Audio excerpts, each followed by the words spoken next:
En la parte occidental de Luxor, en la antigua ciudad de los ladrones, se encuentra el templo erótico de uno de los más grandes faraones egipcios, Ramsés II. Este enorme complejo arquitectónico se extiende por más de 5 hectáreas. Su construcción se remonta al año 1277 a.C. Este edificio, el Ramseo, fue un importante complejo religioso y económico. En él se conservan importantes restos como puertas monumentales, pilones, pinturas, estatuas gigantes y bajorrelieves, así como anexos de ladrillos de adobe y un santuario. Desde 1991, Christian Leblow, egiptólogo del CNRS y director de la Asociación para la Salvaguardia del Ramseo, dirige las excavaciones arqueológicas y los trabajos de restauración de este yacimiento. Estas nuevas excavaciones ayudarán a ilustrar el aspecto del yacimiento hace más de 2000 años, y las futuras misiones ampliarán este trabajo.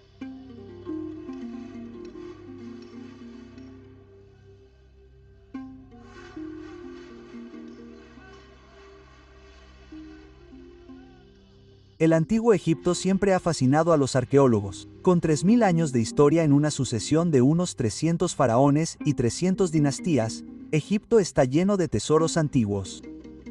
Napoleón fue el primero en manifestar interés por la egiptología durante su expedición a Egipto.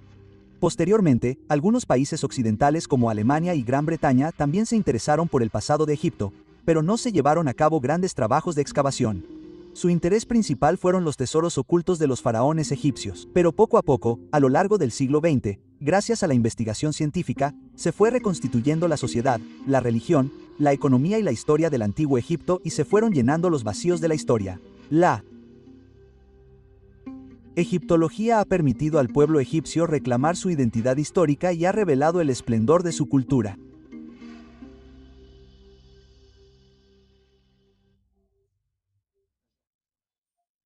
El Instituto Francés de Arqueología Oriental ha formado a un gran número de egiptólogos, arqueólogos y filólogos, a partir de los cuales la presencia arqueológica francesa en Egipto ha ido creciendo y evolucionando. Se fue ampliando durante las décadas siguientes, ya que durante mucho tiempo el sector de las antigüedades egipcias estuvo dirigido por expertos franceses. Y esto se mantuvo hasta la Revolución Egipcia liderada por Gael Nasser. Estaban presentes los franceses, al igual que los británicos, los alemanes, los italianos, los españoles, los rusos y los estadounidenses. Hay una amplia gama de nacionalidades trabajando en Egipto. Egipto, debido a que comparte historia con Egipto, está muy involucrado en este país, al igual que Alemania. Cabe destacar que estos dos países son sin duda los más involucrados en la investigación arqueológica, porque esta tradición existió primero en Francia y Alemania. De hecho, somos los herederos de. Creo que esto explica por qué Francia y Alemania siguen estando muy presentes en Egipto en la investigación arqueológica y egiptológica. Por todas estas razones, seguimos estando muy presentes en este ámbito.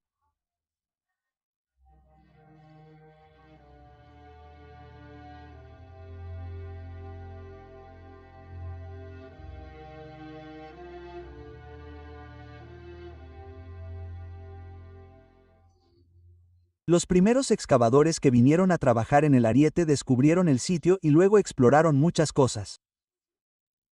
Buscaban específicamente objetos y mobiliario para enriquecer los museos extranjeros. Eso comenzó a cambiar entre 1900 y 1906. Durante este período, Howard Carter fue inspector y jefe de antigüedades y ladrones. Howard Carter, quien más tarde descubriría la tumba de Tutum. Howard Carter quería que el Ramis estuviera limpio, así que el templo estaba limpio y despejado. Pero solo se limpió. No hubo excavaciones ni excavaciones. Todos los escombros que había dentro del monumento se retiraron y se llevaron al exterior. Este trabajo fue realizado por Émile Barrés, el arquitecto francés de antigüedades. Émile fue el encargado de retirar el caucho y utilizarlo para crear este tipo de inmensas rampas alrededor.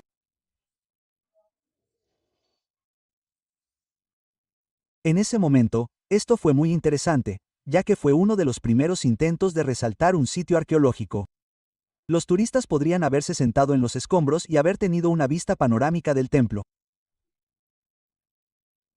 Por lo demás, el Ramses se dejó en paz durante mucho tiempo. No fue en absoluto objeto de investigación arqueológica. Fue solo en la década de 1970 cuando los equipos de investigación comenzaron a interesarse por el Ramses y comenzaron a establecer un servicio arqueológico.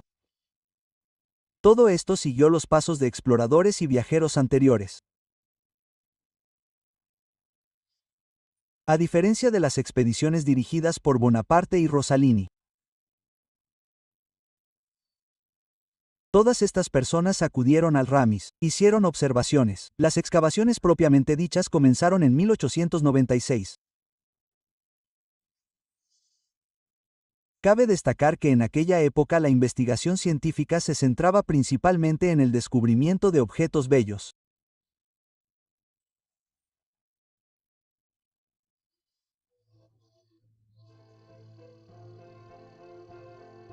Por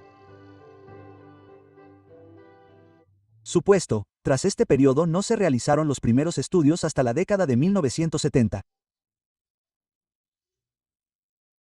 Pero se dio prioridad a otros monumentos ladrones y el Museo del Carnero volvió a quedar de lado durante mucho tiempo.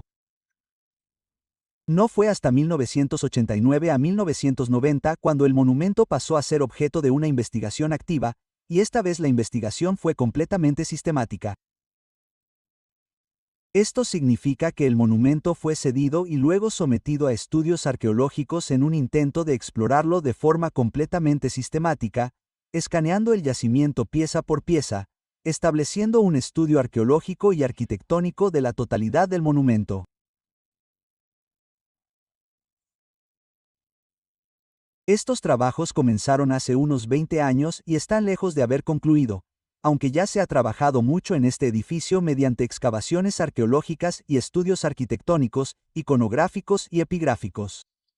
También se llevaron a cabo importantes trabajos de restauración, conservación, protección y desarrollo, porque hoy en día, cuando inspeccionamos un yacimiento arqueológico, tenemos en cuenta estos aspectos. Son absolutamente complementarias y necesarias para la puesta en valor de un lugar.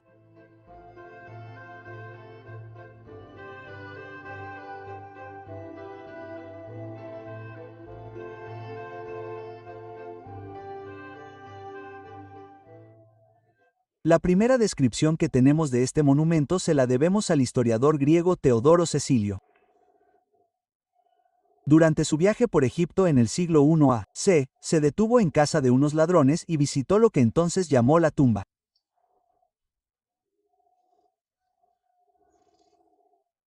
de Omandio, que no es otra que la propia Ramis, que lamentablemente hoy en día está desmantelada. En la época en que Dotero visitó este monumento, este todavía estaba en gran parte intacto. Su descripción nos da una idea de cómo era esta fundación en el apogeo de su gloria.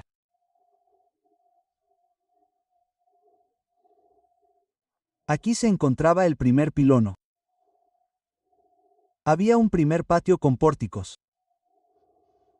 Describió los colores de este pórtico y las figuras asirias que decoraban el lado norte.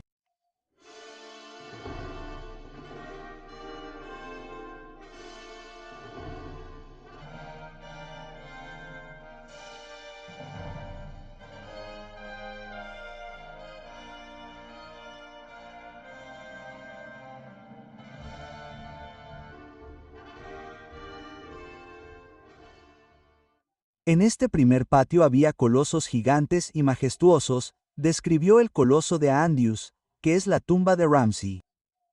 Este coloso representaba la realeza divina.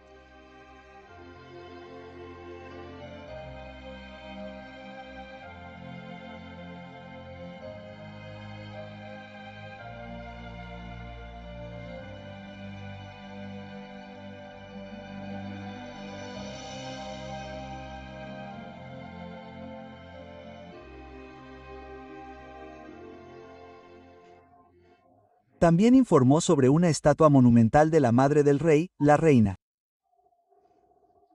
Este coloso desapareció durante mucho tiempo. Fue olvidado, completamente ignorado, y muy a menudo los traductores de Deodoro dudaban de sus informes y creían que tal vez se los inventaba. Pero hoy sabemos que tenía razón porque se han encontrado muchos colosos de la reina.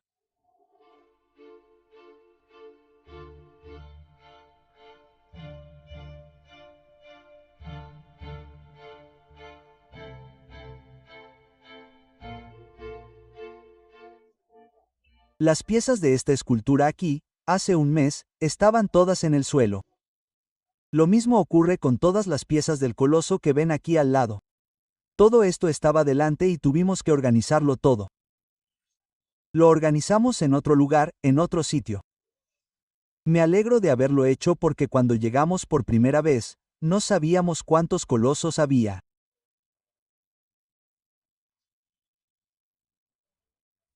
Ahora al menos habrá una comprensión perfecta y este era el objetivo específico del director de la misión, tener una buena comprensión de lo que era este coloso aquí en este lugar y del otro al lado. Es interesante ver que los traductores de Sicilius, incluidos especialmente los helenistas que habían estudiado la cuestión de la famosa tumba de Amandíes, intentaron comprender lo que Deodoro intentó decir sobre este monumento excepcional. Los helenistas se hacen estas preguntas. Claro que cuando estás en el Ramos ves también este enorme coloso de Ramsey, pero al final vemos muy poco.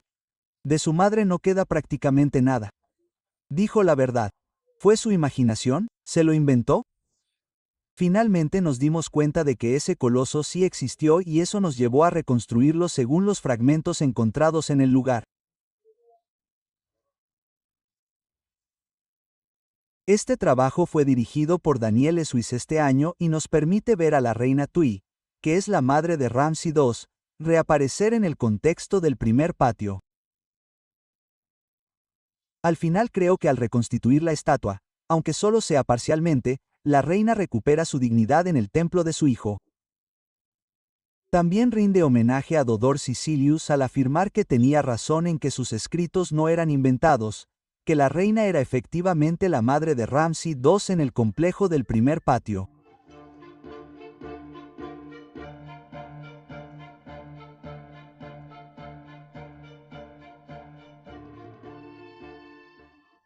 Tuvimos algunas dificultades como adaptar el trozo de codo que estaba colgado allí. Pero por suerte nos dimos cuenta de que encajaba.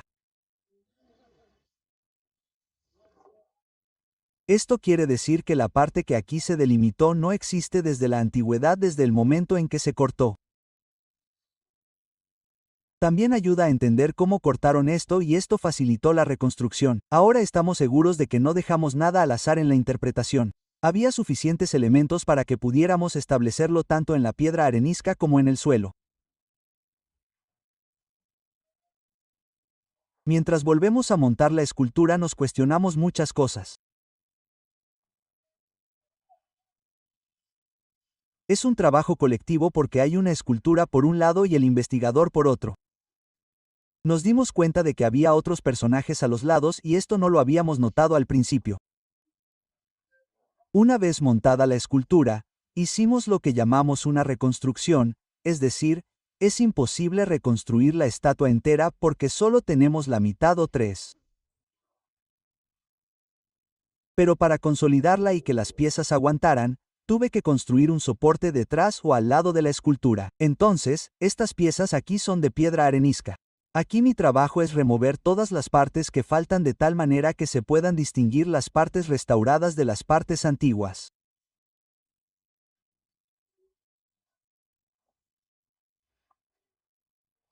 Esto nos obliga a trabajar como si estuviéramos en el momento adecuado, porque aunque hablemos de simetría, nada es simétrico. Estamos en un contexto de restauración. Por lo tanto, no construimos. Tenemos que medir y mantener esta ósmosis entre ambos. Todos los fragmentos estaban en el lugar. Esto quiere decir que cuando se destruyeron las imágenes de Ramsey II, la motivación no fue económica. No se llevaron las piedras ni las llevaron a otro lugar para reutilizarlas. No, los fragmentos estaban aquí. A medida que avanzamos en la investigación, poco a poco, también nos dimos cuenta de que la propia estatua de Ramsey II había sufrido graves daños. En primer lugar, sus rasgos faciales estaban prácticamente borrados. Por lo tanto, el objetivo era destruir el cuerpo del rey. Además, un gran corte en la frente resultó ser un corte intencionado. Esto demuestra que primero se cortaron los trozos y luego se demolieron. Por lo tanto, esto planteó preguntas sobre la historia. ¿En qué momento acudieron los hombres al ariete para atacar estas imágenes monumentales? Siguiendo con esta investigación, llegamos a la conclusión de que estas dos imágenes fueron destruidas en época cristiana.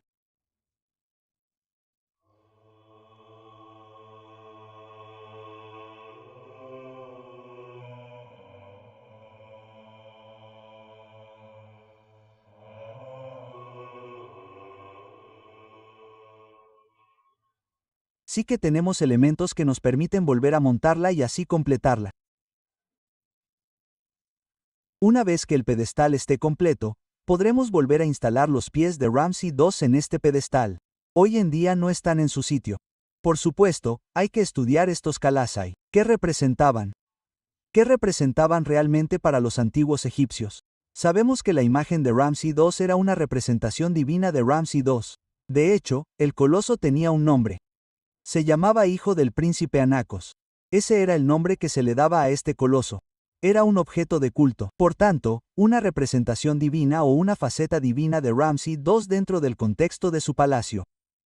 Hemos encontrado restos de este edificio religioso, incluidas pequeñas columnas cuyos cimientos aún están en su sitio. Todo ello nos permitirá entender mejor cómo encajaba todo en la época de Ramsey II. Y sabemos que estos colosos tenían su propio clero. Todos tenían un clero que estaba a su disposición ocupándose de las liturgias, del culto, de todo. También sabemos que los colosos reales tenían propiedades privadas. A veces eran dueños de viñedos y olivares. En el caso del coloso de Ramsey II, que está aquí, sabemos que el aceite producido en los olivares del delta pertenecía precisamente a la hacienda de Ramsey II, es decir, el aceite de oliva producido en el estado de Convergen al Ramis.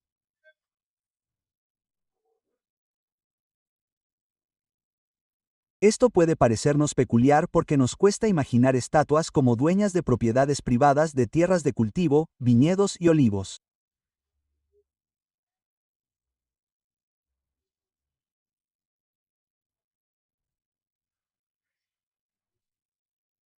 También las de Ramsey II y las de otros faraones. Tenemos aquí formas divinas que representan diferentes facetas del rey reinante al que, por supuesto, se le rinde culto. Tenemos la faceta humana del rey como soberano que reina sobre Egipto tratando de hacer el bien a su población, gestionando los asuntos administrativos y de actualidad, gestionando los conflictos y las guerras cuando estallaban. Además de esto, había otras facetas del rey bajo estas piedras de granito. Cabe destacar que este coloso procedía de las canteras de Asan y pesaba cerca de 1000 toneladas. ¿Te imaginas cómo llegó este coloso al Ramsés? Una vez extraído de las canteras de Asan, lo más probable es que fuera transportado en la nieve. Para llegar a manos de los ladrones, tuvo que ser transportado 200 kilómetros. ¿Te imaginas una escena de júbilo? Debió haberla en las orillas del río cuando la gente vio cómo este coloso avanzaba hacia el lugar donde iba a ser erigido. Es evidente que estos monumentos son muy importantes dentro del contexto del templo y nos permiten entender uno de los aspectos del culto real, sobre todo tal y como se presentaba en la época de Ramsés. Este culto giraba en torno a las imágenes petrificadas del rey que en aquella época eran estatuas colosas que llevaban nombres muy concretos. Aquí conocen la partícula.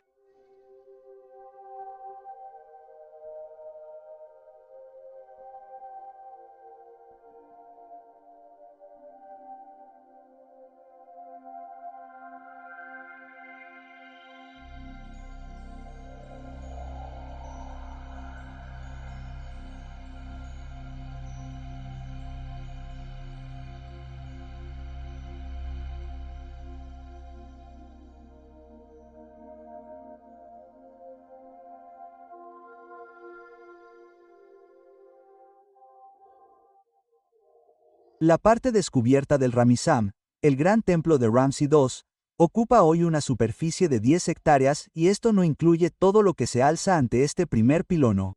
Por ejemplo, delante de este primer pilono había una cosecha, una puerta monumental y construcciones portuarias. Aunque esta superficie es bastante grande, solo la mitad ha sido explorada sistemáticamente por el momento. Por lo tanto, queda mucho trabajo por delante de las futuras generaciones de arqueólogos y egiptólogos.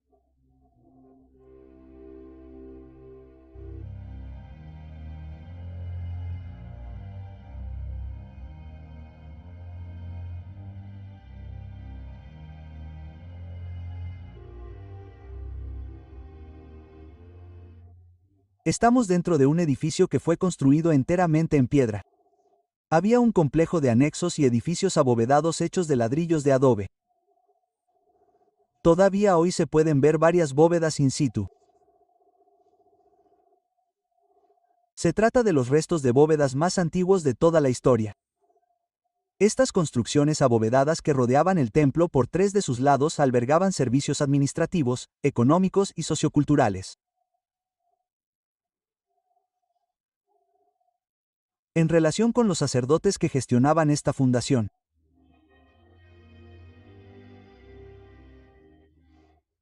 una escalera monumental en el primer patio daba acceso a un segundo patio que era un patio parasail. Y de nuevo hay pilares de sirena que representan al rey en forma de momia envuelto en una especie de funda.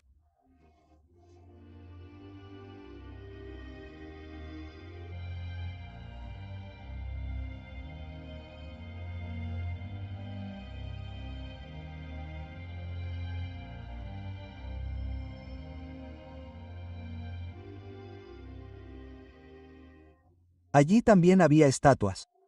Sabemos que en el segundo patio había 2 estatuas del rey flanqueando la escalera que conducía a la gran sala de estilo hipopótamo del templo.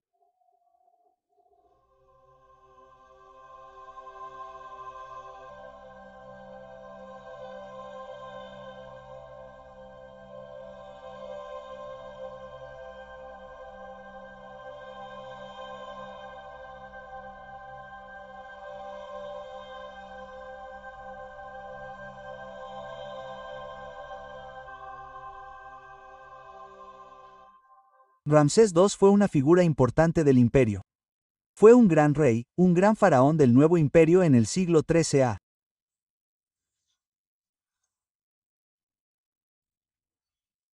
C. Su reinado duró 67 años y fue uno de los reinados más largos. Ascendió al trono cuando todavía era bastante joven. Su padre fue Seti el I, su madre. Probablemente lo asoció al trono con su padre y le otorgó los rudimentos del gobierno antes de fallecer. Cuando Ramsés se convirtió en faraón, tenía entre 22 y 25 años. Así que era un rey joven y lleno de ambición porque, como sabemos, Ramsés II se dedicó mucho a la construcción. Dejó sus cartas en casi todos los lugares de Egipto, desde el delta hasta Nubia e incluso más allá.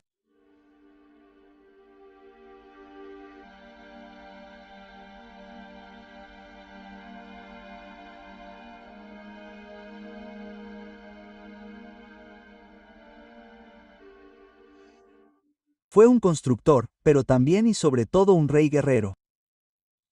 En el 5.º año de su reinado, inició una campaña militar que le llevó al imperio hitita.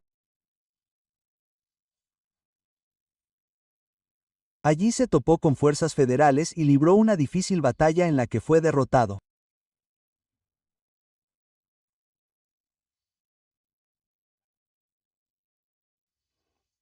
La famosa batalla de Kadesh.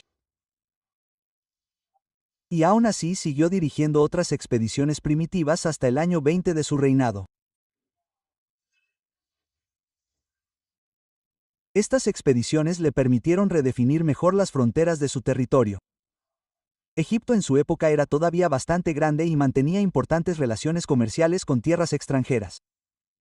Pero Egipto tuvo que recurrir a mano de obra extranjera porque las guerras traían prisioneros extranjeros a Egipto.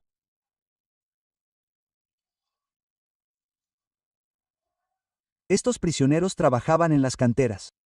Durante la época de Ramsés II, varias comunidades vivían en Egipto y algunas de ellas se arraigaron aquí a través de familias reagrupadas. Es interesante ver cómo estas comunidades se integraron en Egipto en la época de Ramsés II. De hecho, sabemos que algunos de los funcionarios del Estado que trabajaban para Ramsés II eran de origen extranjero.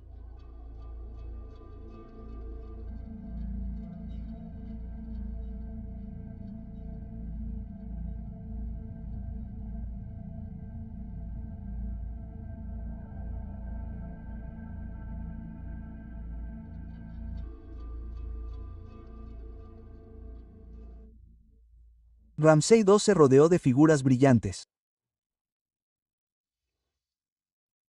La mayoría de los servidores estatales de mayor rango del rey eran de la máxima calidad, como su cuñado, que era uno de los administradores del templo a principios del reinado del rey.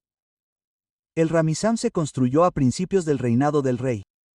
Es una obra extraordinaria, una empresa personal destinada a glorificar su reinado. Muchos administradores diferentes siguieron y trabajaron en este monumento. Eran servidores de alto rango del rey. Ramsés II fue redescubierto más tarde cuando los profanadores llegaron a Su.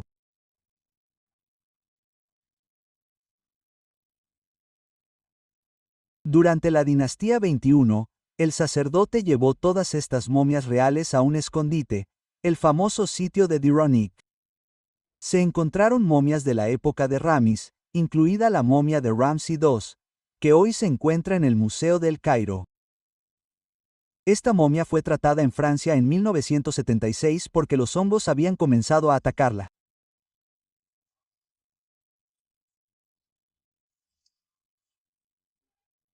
En ese momento, se había llegado a un acuerdo entre el presidente egipcio, Amir Sadat, y el presidente francés.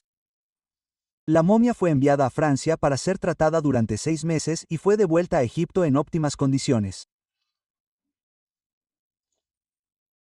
Esta momia nos enseñó mucho a través del análisis al que fue sometida. Nos dio información más precisa sobre la muerte de Ramsés II y sobre el periodo en el que falleció. Sabemos que el reinado del rey duró 67 años. Si ascendió al trono a los 22 o 25 años, debió morir alrededor de los 90. Esto es algo realmente excepcional para el antiguo Egipto, ya que la tasa de mortalidad era cercana a los 40 o 50 años. Un hombre que viviera hasta los 90 años era realmente sorprendente.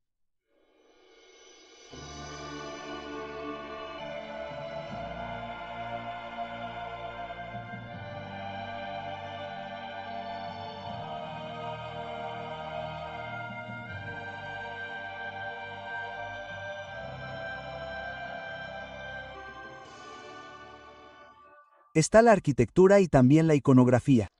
Los murales de las paredes representan diferentes temas. Es interesante que estos temas estén relacionados con la duración de su reinado.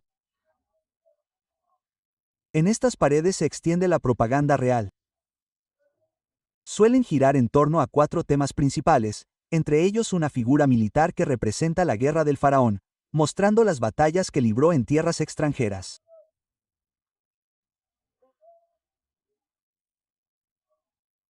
Las reminiscencias ilustran la gran batalla que tuvo lugar en el 5º año del reinado contra la Confederación hitita. A veces se representan otros temas militares como la famosa batalla librada en los años 80 contra las ciudades de Tunip y Dapur en la actual Siria.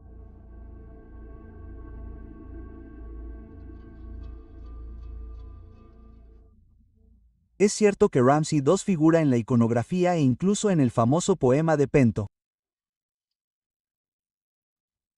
Parece que Ramsey II fue una figura excepcional en el contexto de su batalla. Se le caracteriza como una especie de héroe, y sin embargo sabemos que la ciudadela de Kadesh nunca fue tomada por Egipto.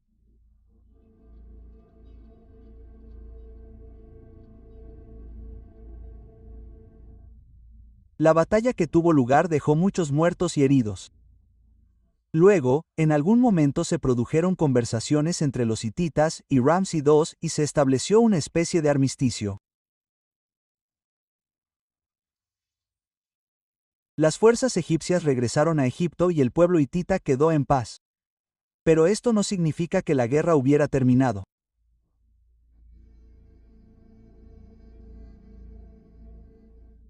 Hubo muchas disputas a lo largo de los años siguientes, especialmente preocupantes. Por eso Ramsés I volvió a la guerra liderando expediciones primitivas a varias ciudades limítrofes con el territorio adquirido por Egipto. Y, muy a menudo, porque estas ciudadelas habían sido puestas bajo tutela hitita, el objetivo era volver a ponerlas bajo la influencia egipcia. Para el año 21, las fronteras de Egipto y del Imperio hitita parecen haber sido restablecidas y cartografiadas. Esto llevó a la creación de un tratado de paz.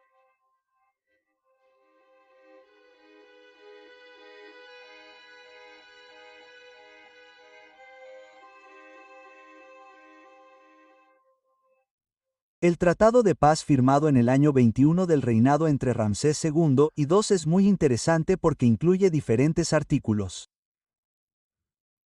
Si nos fijamos bien, vemos que los dos imperios desean colaborar no solo en el contexto del comercio, sino también a nivel fraternal.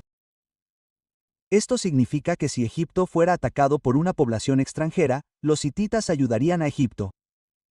Así que podemos ver claramente que se trata de un tratado de paz y es el primer tratado de paz conocido en la historia. Por el momento, es el primer tratado de paz documentado. Quizás hubo otros antes, pero en cualquier caso es el único documentado en la actualidad. Este tratado de paz es importante porque está documentado tanto en egipcio, en jeroglíficos, como en inadín. Estas son las dos versiones del tratado de paz.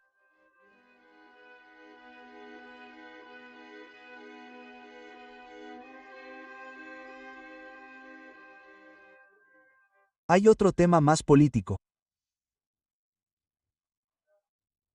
Las paredes que vemos aquí, por ejemplo, representan al rey siendo guiado por dos de los dioses del reino. Y se les muestra avanzando hacia un grupo de dioses y divinidades sentados en un trono. Y aquí el rey aparece dentro de una secuencia de coronas reales. En este momento, Ramsés II es reconocido como faraón por el dios de los ladrones.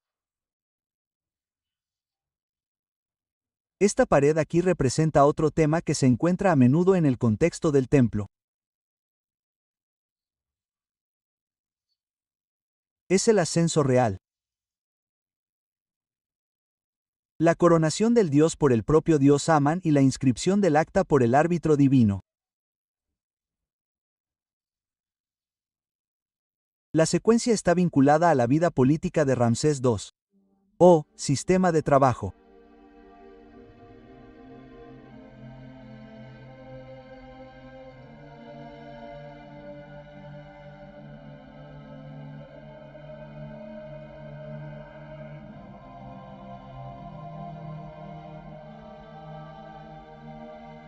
Aquí,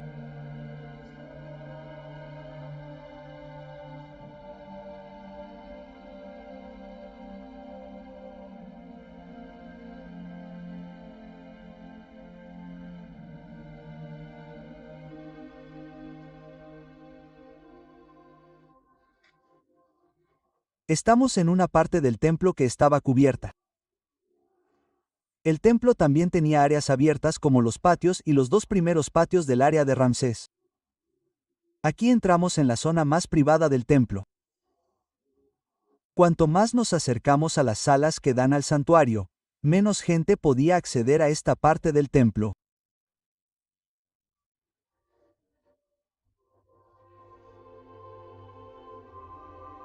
Aquí.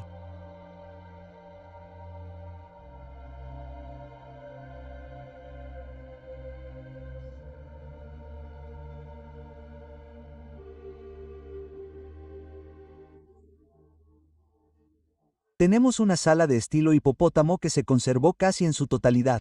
Es extraordinario ver estos capiteles y estas sombrillas tan elegantes. La calidad de esta arquitectura es bastante hermosa para el período ramísida. Esta gran sala de estilo recuerda al bosque de papiros.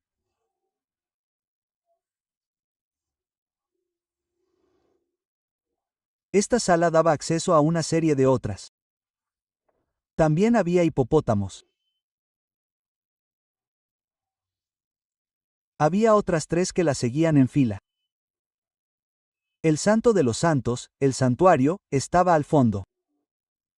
Este edificio elevado ha desaparecido por completo y el santuario en sí estaba flanqueado por un grupo de capillas laterales.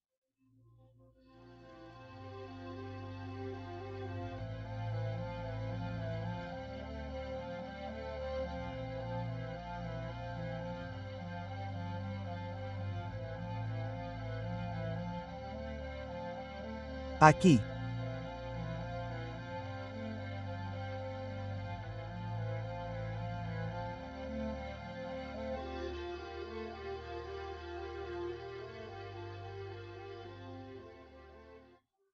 Estamos en el corazón del templo, donde tenían lugar todas las liturgias, el culto, las ceremonias y los servicios.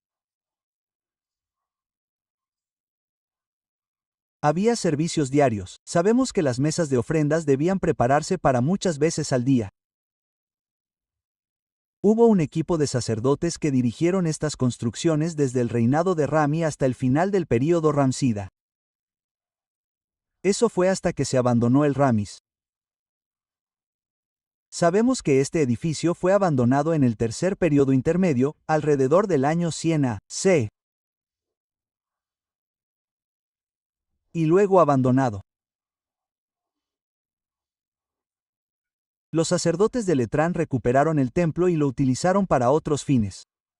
Sabemos que a partir de entonces el Ramis se convirtió en una vasta necrópolis dedicada al personal inferior de Aman en Karak. Estaba especialmente dedicado a sacerdotes y oficiantes que podían elegir sus lugares de enterramiento y eran enterrados allí.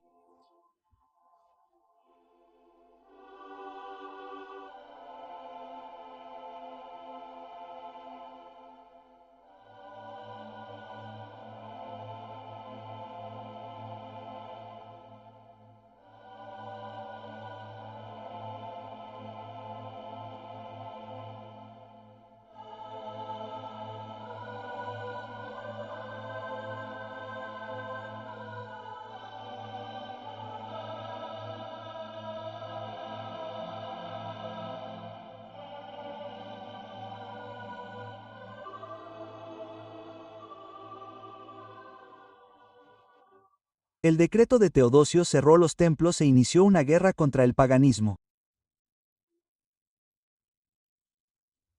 Los colosos reales, las estatuas y las grandes figuras de sirenas que estaban en el primer y segundo patio fueron probablemente destruidos durante esta época.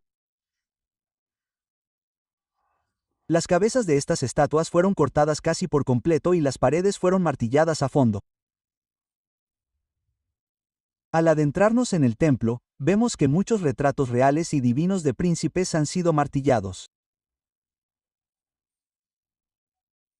Esta destrucción se produjo durante la época cristiana, quizás incluso durante la era que la precedió. Durante este período, las imágenes fueron destruidas simplemente porque ejercían poder. Los coptos eran egipcios. En tiempos de Verónica, las imágenes tenían un papel muy importante. Al dibujar una imagen en estas columnas o en estos muros, el escultor insuflaba vida a la imagen.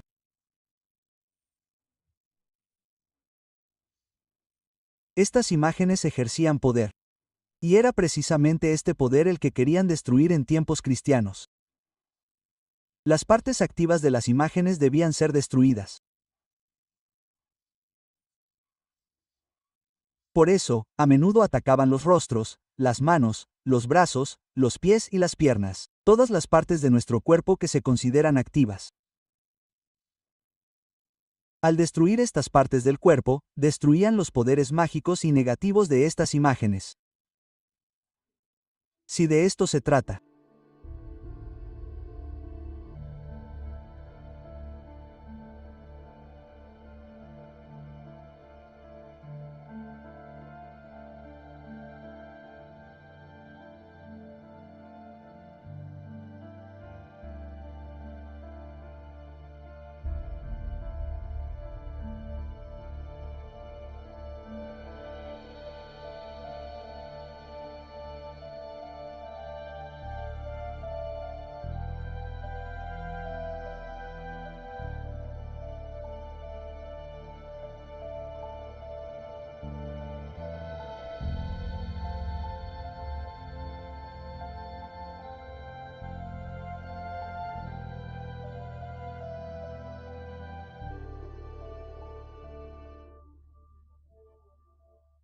Estas construcciones reales estuvieron en uso hasta el final del período ramicida.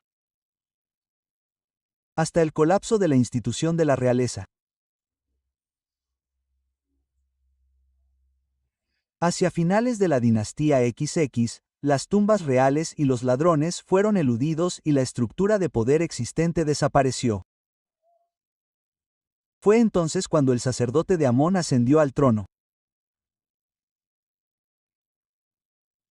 Estas grandes fundaciones reales ya no tenían ninguna razón de ser, ya que la realeza ya no era adorada. Así que el sacerdote se apoderó de estos edificios y prácticamente hizo lo que le plació. Sabemos que en el caso del Ramiseum, el sitio fue reorganizado para convertirse en una gran necrópolis monumental.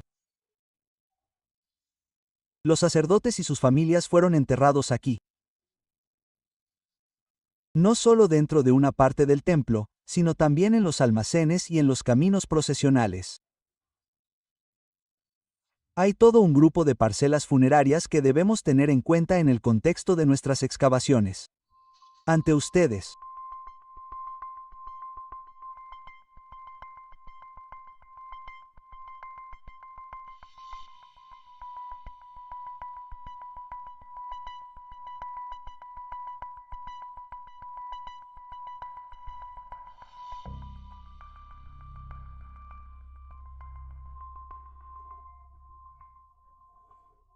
Cuando uno está a cargo de un sitio así, debe actuar con mucha prudencia. No se trata de volver a montarlo todo. En primer lugar, hay muchas etapas. La primera es la excavación arqueológica. Excavamos el sitio para ver qué información puede proporcionarnos y luego determinamos si podemos restablecerlo y cómo.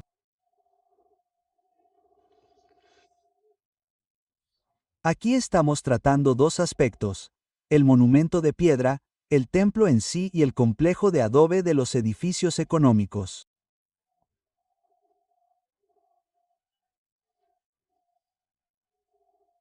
Por lo tanto, los materiales en sí son diferentes y, a menudo, solo quedan el suelo y los cimientos de los muros y las puertas. No se trata de volver a montar todo el edificio, eso es imposible, no se puede hacer.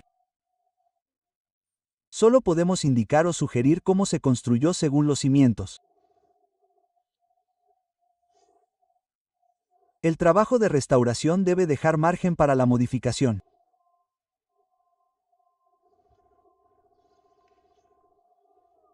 La restauración no es definitiva. Si en 20 o 50 años los arqueólogos creen que hicimos algo mal, siempre tendrán la posibilidad de cambiarlo. Posibilidad.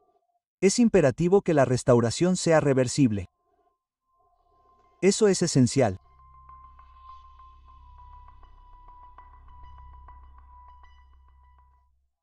En este sitio, a lo largo de los años, hemos descubierto varias dependencias en el Ramis, como las cocinas, las panaderías, las oficinas administrativas, los talleres, la escuela del templo. Ya conocíamos la escuela a través de la tumba de Amuasu, que era el escriba de las tías, en otras palabras, escriba de la Casa de la Vida. La Casa de la Vida era una institución académica en el antiguo Egipto. En el apogeo de su gloria, esta fundación real estaba dirigida por un personal de administradores, sirvientes y sacerdotes. 3.000 familias se ganaban la vida con este edificio.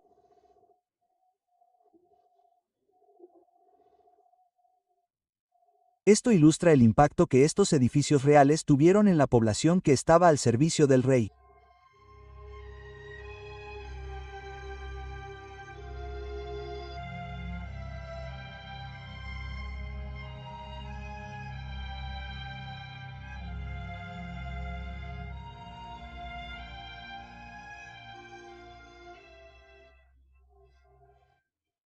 A este monumento se le adosaba un enorme patio delantero, que era un muelle de carga con construcciones que desembocaban en el Nilo a través de un canal. Alrededor de la estructura había magníficos jardines. Incluso tenemos información sobre el director de los jardines de Ramsés. Y había caminos procesionales que rodeaban el edificio por 3 lados. Esto es algo realmente único en este edificio. Este diseño es realmente increíble y muy interesante porque ningún otro templo egipcio muestra este tipo de construcción. Los caminos procesionales que rodean el Ramsés probablemente se utilizaban para las grandes celebraciones de Aen. Estas celebraciones se celebraban en honor tanto del dios del hombre como del rey reinante, Ramsés II. Permitían a la gente rodear el templo antes de dirigirse a la famosa joya del santuario sagrado que estaba en la orilla izquierda. Allí es donde se alzaba la famosa colina primordial. Según los teólogos, aquí nació el mundo.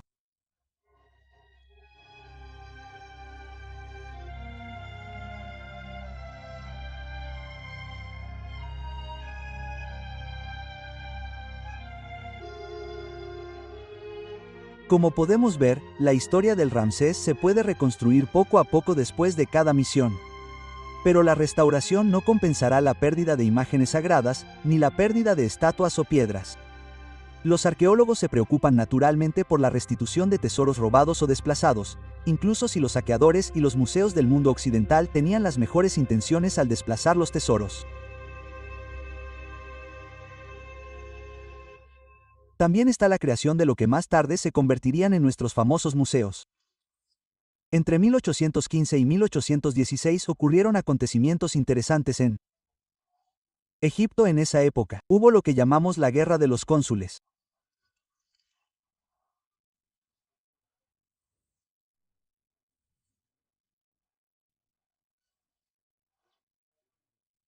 Day era el consejero general de Francia y Henry Salt representaba a los británicos. En esa época se estaban creando las grandes colecciones del mundo occidental, en particular las francesas y británicas.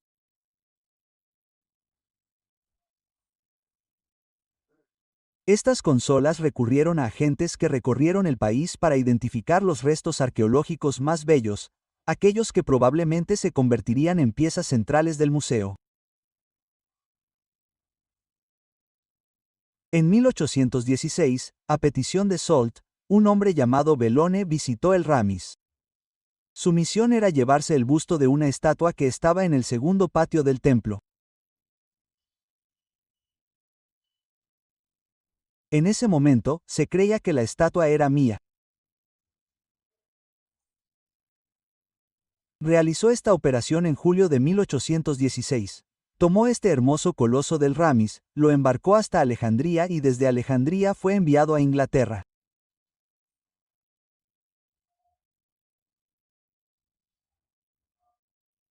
Y hoy la estatua de Menón se exhibe en el Museo Británico.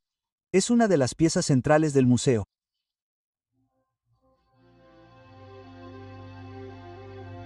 Como Egipto es hoy plenamente consciente de haber sido privado de sus tesoros de valor incalculable, ha iniciado una batalla diplomática. Egipto ha solicitado que sus objetos históricos sean devueltos a su país natal. Pero la petición queda sin respuesta porque estas piezas valen una fortuna. Los museos occidentales no quieren renunciar a ellas, aunque ha habido algunas excepciones.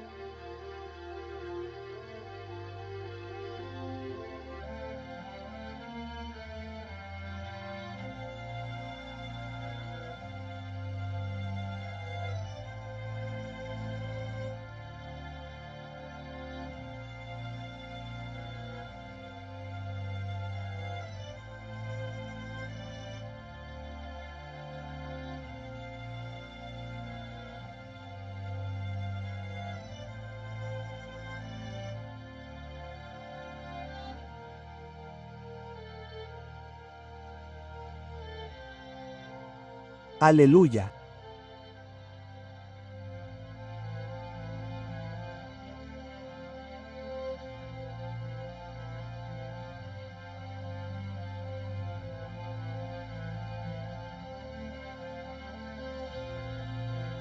Calor.